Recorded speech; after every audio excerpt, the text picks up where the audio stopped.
అస్సలం వాలేకుమ్ నమస్తే kitchen queens ఎలా ఉన్నారు మీరందరూ.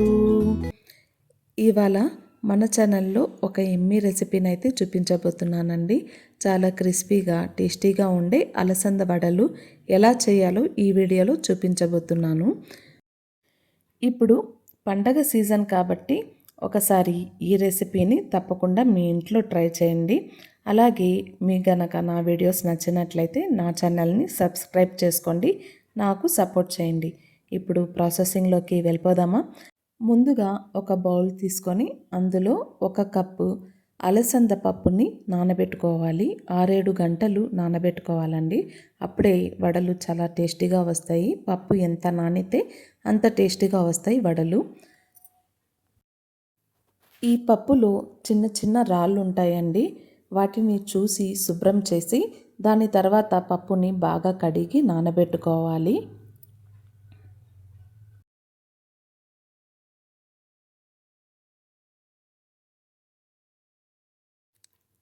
ఆరేడు గంటల తర్వాత ఒక మిక్సీ బౌల్ తీసుకొని అందులో ముందుగా నానబెట్టుకున్న అలసంద పప్పుని వేసుకుంటున్నాను.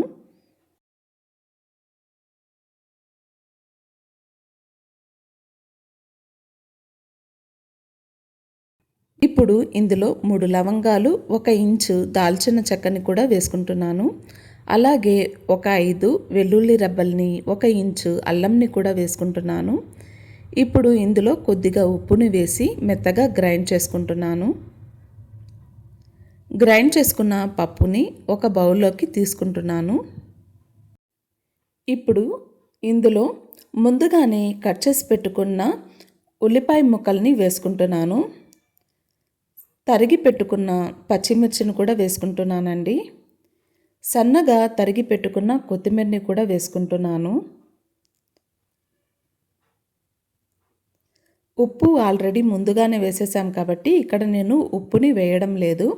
వీటినన్నిటినీ బాగా కలుపుకోవాలి.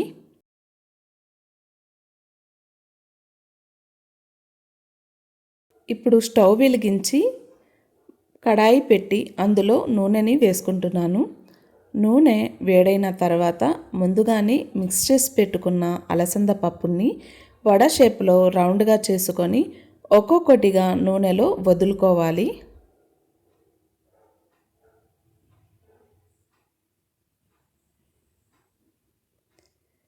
నూనెని లో ఫ్లేమ్లో పెట్టి వడల్ని వదులుకోవాలి అండి. ఫ్లేమ్లో కాకుండా మీడియం ఫ్లేమ్లోనే వడలన్నిటిని గోల్డెన్ కలర్ వచ్చేంత వరకు ఫ్రై చేసుకోవాలండి. ఒకవేళ హై ఫ్లేమ్లో పెడితే వడలు మాడిపోతాయి. అలా కాకుండా లో ఫ్లేమ్లో పెట్టి చక్కగా గోల్డెన్ కలర్ వచ్చేంత వరకు ఫ్రై చేసుకోవాలి. ఇక్కడ చూడండి, అలసంద వడలు అయితే బాగా ఫ్రై అయిపోయాయి. ఇప్పుడు వీటినన్నిటినీ ఒక ప్లేట్లోకి తీసుకుంటున్నాను.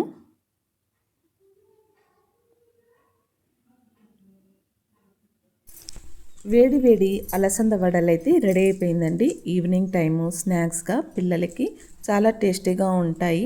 తప్పకుండా మీరు కూడా ఈ రెసిపీని ఒకసారి మీ ఇంట్లో ట్రై చేయండి.